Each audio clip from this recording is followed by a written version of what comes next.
27 small block Ford. Just got done running it. Give you a description of this combination. It's got the AFR cylinder heads on it. Got your marked serpentine setup. It's a solid roller, custom ground. Champ front pump well pan. Obviously got the Holley high ram. So if you follow us on Facebook and social media, you kind of watched us develop this manifold. Corey's done a great job on it. Nice setup.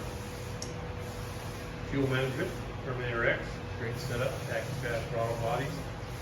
And I think I'll show you how it ran.